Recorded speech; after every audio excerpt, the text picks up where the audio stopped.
noches. Buenas noches. A ustedes.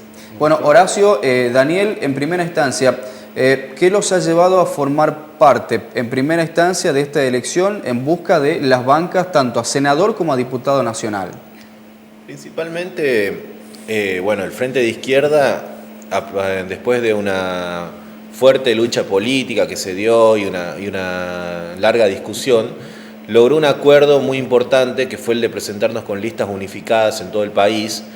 El Frente de Izquierda se presenta en esta elección en total en 22 distritos de toda la Argentina, ya sea como frente o con alguna de sus fuerzas en aquellos lugares donde las otras fuerzas no tienen una personería jurídica, pero aún en esos lugares integrando los candidatos de los otros partidos, es decir, presentándonos como una fuerza homogénea en todo el país, en contradicción con aquellos partidos que expresan cada día más una disgregación.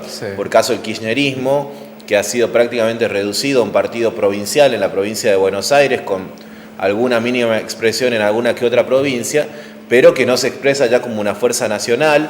El PJ va con distintos tipos de formaciones en todo el país, incluso Cambiemos ha tenido rupturas, disgregaciones, Massa tampoco se muestra como una fuerza nacional, mientras que el Frente de Izquierda se presenta con listas unificadas en 22 provincias, con un programa político de conjunto y que expresa, en cierto modo, justamente el carácter político de esta etapa. Mientras todos los partidos patronales enfrentan una crisis profunda donde ellos van a debatir cómo van a realizar el ajuste y se pelean en torno a eso, el Frente de Izquierda se presenta como la única oposición consecuente al ajuste, que en la Cámara de Diputados no le ha votado ni una sola ley de ajuste a Mauricio Macri, mientras que el kirchnerismo, Massa o los sectores llamados progresistas le han votado más de 100 leyes, la DRT, el pago a los fondos buitre, el dietazo y distintas variantes del ajuste. El Frente de Izquierda se ha presentado como una oposición homogénea y así es como llegamos a esta elección presentando realmente una salida para los trabajadores. ¿Cuál sería,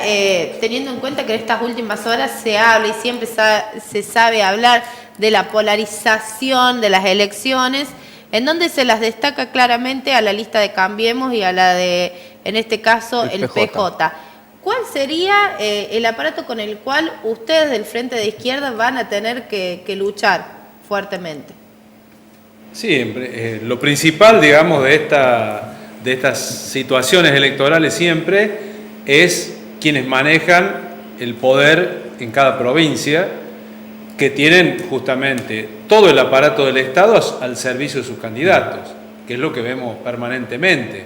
Entonces nos encontramos en una situación, si se quiere, de desigualdad. Desventaja. Y desventaja, sí, efectivamente, porque nosotros como trabajadores, desde los tiempos, que no son los mismos que puede tener un candidato de ellos que está usando los medios del Estado en forma publicitaria, haciendo campañas donde inauguran cualquier cosa y está el candidato presente como una forma de irlo instalando. En el caso nuestro no tenemos esos recursos ni siquiera para hacer campaña paga en los medios de comunicación. En el caso de ustedes y de otros partidos así también, chicos, en donde están compuestos por trabajadores, por docentes, obreros, en donde quizás la parte económica, como bien hablábamos, no predomina a estos partidos y tampoco tienen la estructura de un Estado para que los apoye. ¿Cómo se financia la campaña? ¿Cómo es ser candidato, ¿no? En este caso, de estos partidos chicos que tienen una ideología bien marcada? Sí, nosotros en este sentido tenemos, en primer lugar, diferencias abismales con los otros candidatos. Nuestro frente, todos los partidos que integramos este frente, tenemos actitudes totalmente distintas. La primera es que son trabajadores. La primera es que somos trabajadores, que cumplimos los horarios y estamos instalados.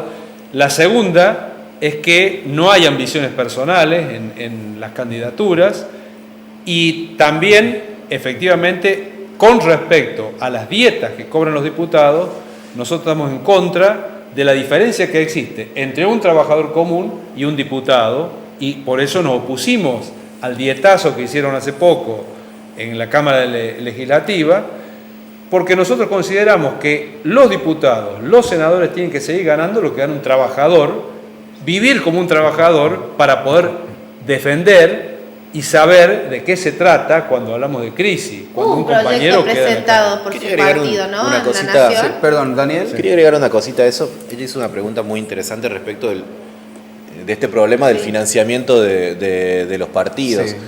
Justamente, primero lo que dice Horacio, esta diferenciación tremenda entre los trabajadores que queremos seguir viviendo como trabajadores cuando incluso ocupamos cargos políticos, y además el hecho de justamente el carácter del financiamiento de los partidos. El Frente de Izquierda, en sus 3 partidos, se financia absolutamente a partir de los aportes de sus militantes y a partir de aportes incluso de los trabajadores que simpatizan y que apoyan a cada uno de sus componentes. Hay un tema muy importante, ¿no?, que tiene que ver por ahí con la gente siempre piensa cuál es el referente a nivel nacional para entender más o menos cuáles son las bases que sienta cada partido en la provincia, por ejemplo. Si tenemos que hablar de un representante del Frente de Izquierda a nivel nacional o alguien que se acerque a estas políticas y bases que ustedes están comentando y que seguramente ya se van a explayar un poquito más, ¿en quién pensamos? No en Mauricio Macri, no en Cristina Kirchner, no en Sergio Massa.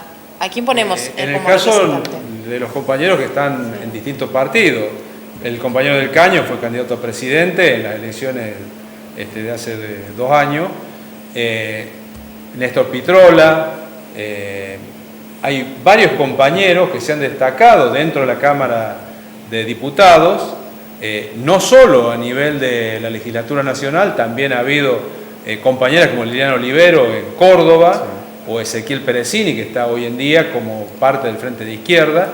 El método que tenemos nosotros es el siguiente: la dieta del compañero que está en un cargo la cobra el partido, y el partido le paga al compañero el sueldo acorde a una maestra de doble jornada. Esto significa para que el compañero que está en el cargo legislativo siga viviendo como un trabajador, siga sufriendo las necesidades de los trabajadores, y de esa manera también en la Cámara de Diputados impulse soluciones para los trabajadores. Horacio, se destacan ustedes, a diferencia de los otros candidatos, en primera instancia por los roles, ¿sí?, y la forma en la que enfrenta cada una de las campañas electorales, poniendo siempre al frente las distintas propuestas que benefician al sector de los trabajadores. Yo tengo entendido que hay una muy interesante que ustedes están impulsando y tiene que ver con declarar la ley de emergencia laboral. ¿En qué consiste?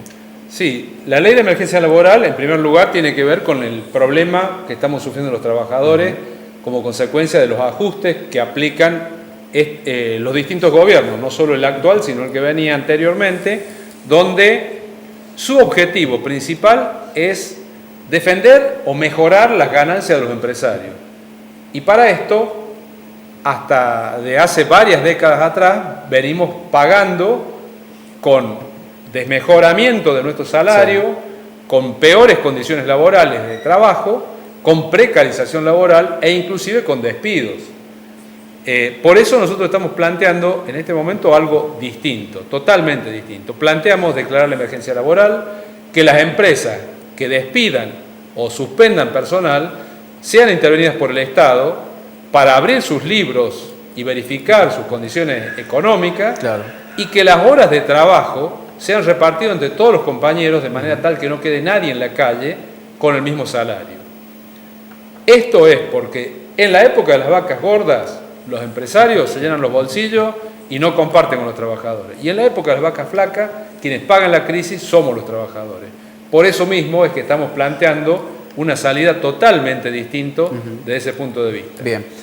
Daniel, sos estudiante de la Universidad Nacional de La Rioja. En el bloque anterior justamente hablábamos con el concejal Carlos Machicote y él hacía mención a uno de los beneficios que lamentablemente ya perdió el sector estudiantil, como es el boleto gratuito. Yo considero que vos como joven estudiante, y lo padecés, sino tus compañeros, la cuestión del transporte, ¿sí?, aquí en la ciudad capital de La Rioja. ¿Cuál es el proyecto que estás pensando, si es que se tienen en mente, destinado para los jóvenes estudiantes? Sin duda nosotros, somos grandes impulsores de la cuestión del boleto educativo gratuito en todo el país. De hecho, el Frente de Izquierda ha presentado este proyecto en varias legislaturas a nivel nacional. Se elaboró un proyecto incluso para presentarlo en el Congreso de la Nación, para que esto sea una política que se dé en todas las provincias y que es muy importante señalarlo, porque es una de las bases materiales sobre las cuales muchísimos estudiantes quedan expulsados de acceder a la educación pública, algo tan simple como llegar a la universidad, llegar a la escuela, al profesorado o a cualquier lugar de estudio o incluso de trabajo, más teniendo en cuenta que estamos en una etapa donde los jóvenes tenemos enormes problemas para conseguir trabajo, somos los primeros precarizados. Macri, en respuesta a esto, impulsa una ley de primer empleo que no implica otra cosa que proveer mano de obra barata a los empresarios, haciendo una ley completamente flexibilizadora, y en ese contexto, digamos, la cuestión del transporte para nosotros se convierte en algo fundamental.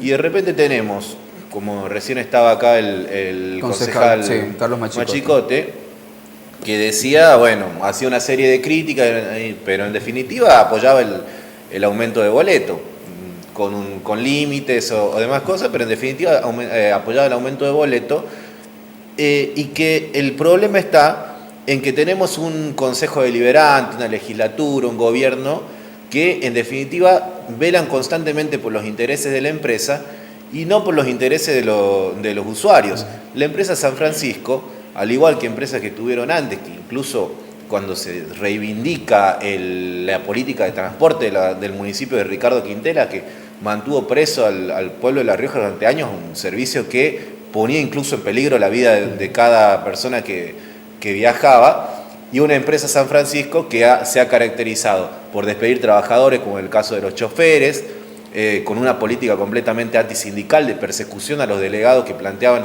aumento de salarios, una empresa que ha aumentado sistemáticamente el valor del servicio, que no ha brindado los servicios que prometió que iba a brindar, y que por supuesto que tendría que ser puesto todo esto en tela de juicio. Ni siquiera hicieron las paradas que prometieron que iban a hacer cuando les aumentaron el boleto y diversas cosas. Entonces, en vez de sancionar a la empresa, se sanciona al conjunto del pueblo aumentando el boleto y quitando el beneficio del boleto educativo gratuito. El boleto educativo gratuito tendría que ser financiado de las propias ganancias de la empresa, porque la empresa está levantando una enorme ganancia a partir de esto, recibe un subsidio al combustible y diversas cosas. Sí. Entonces esto es algo fundamental. Bien. Bueno, ahí apuntaba mi pregunta particularmente, ¿quién financia esto? ¿No? Porque muchas veces se dice, bueno, el municipio, bueno, la empresa, bueno, la universidad, quizás también se llegó a pensar, ¿no? Si es para los estudiantes universitarios, que lo financie la universidad. Sabemos que la universidad también está pasando una crisis con algunos presupuestos que se han recortado. El financiamiento, entonces, según lo que nos estás comentando, ¿le correspondería a las empresas? Nosotros sostenemos que el financiamiento tiene que corresponder a la empresa porque es justamente la empresa la que se beneficia del costo del boleto. Claro. Es más, cuando se aumenta el boleto, nosotros estamos en contra del aumento del boleto, pero incluso si se aumenta el boleto, esto se tiene que poner más que nunca sobre la mesa. Si la empresa va a aumentar sus ganancias a partir del aumento del costo del boleto, si va a aumentar sus ganancias reduciendo la cantidad de unidades, si va a aumentar sus ganancias no construyendo las paradas de colectivo, más que nunca, entonces el boleto educativo tendría que estar en la base de todo esto. De ninguna manera apoyamos que la universidad tenga que ser quien financie todo esto, porque las universidades están siendo fuertemente atacadas con el recorte presupuestario que está ejerciendo el gobierno nacional. No defendemos la gestión universitaria, pero sí defendemos el presupuesto porque consideramos que los estudiantes necesitamos mejores aulas, mejor infraestructura, más docentes, mejores salarios para nuestros docentes. Estamos enfrentando ahora, apoyando fuertemente la huelga de los docentes que se ha anunciado, el no inicio de clases para el segundo cuatrimestre. Mientras el ministro Esteban Bullrich es candidato. Mientras el ministro Esteban Bullrich es candidato, sí. Los estudiantes que apoyamos el reclamo de los docentes estamos frente a esta situación luchando junto con ellos para que se les dé el aumento que están pidiendo, porque es lo que corresponde y es la manera en que se va a poder garantizar que todos podamos rendir nuestros exámenes, podamos cursar el segundo cuatrimestre, porque está el gobierno nacional atacando la educación pública. Sí, yo quería aportar algo ahí, porque cuando hablas del financiamiento en general, nosotros tenemos que decir también que acá en el país los senadores, diputados han venido aprobando leyes que nos condenan cada vez más a un endeudamiento externo, sí, como el pago de los fondos buitres, como el pago de la deuda externa en general, que significa el saqueo a nuestro pueblo. Y ahora un bono que directamente lo van a pagar no nuestros nietos, nuestros tataranietos. O sea, ellos tienen un festival, una fiesta para los empresarios, un ajuste para los trabajadores, y esa fiesta se va a pagar dentro de 100 años. O sea... Yo tengo 25 años, creo que ni mi hijo lo va a poder ver. Por eso, vos ni te vas a enterar si se paga o no se paga. Es terrible. Es lo que vienen haciendo todos los gobiernos, pateando pidiendo plata y pagando una deuda fraudulenta, porque fue creada en la época de la dictadura militar. Que los intereses se aumentan. En la época de la dictadura militar, con Cavallo al frente, agarraron deuda falsa del HSBC, de varios bancos que decían tener deuda, del grupo Sebel, donde estaba como dueño el padre de Franco Macri, el padre del actual presidente. Y toda esa deuda de esas empresas la tenemos que pagar nosotros, pero no la pagaron y cada vez nos van endeudando más, porque en vez de pagar, piden más plata. ¿Qué se tiene en cuenta, o qué se tuvo en cuenta, mejor dicho, para la selección de los candidatos, en este caso, para representar, obviamente, al partido? En general, la idea siempre es tratar de llevar al frente a los compañeros que se están destacando en las luchas, que más participan, o por ahí, por la experiencia que han llevado adelante en muchos años de participación sindical y política, ¿no? Que esto es por eso, por ejemplo, el compañero Íñigo ha sido parte de los dirigentes estudiantiles que han estado en la toma de la escuela, de la universidad, de la UNLAR, con toda esta lucha que terminó sacando al rector prácticamente dictador dentro de la universidad. En mi caso, tengo una trayectoria de lucha en lo sindical como empleado público. He sido parte de la dirigencia que estuvo al frente del Riojanazo, hemos participado políticamente muchos años y por eso también los compañeros me han puesto en este lugar para dar la batalla política a nivel del Senado. ¿Sí? Quería agregar algo ahí. Sí. Vos mencionabas recién a Bullrich. Justamente es notorio cómo cada fuerza premia con candidaturas a los intereses que persigue esa fuerza política.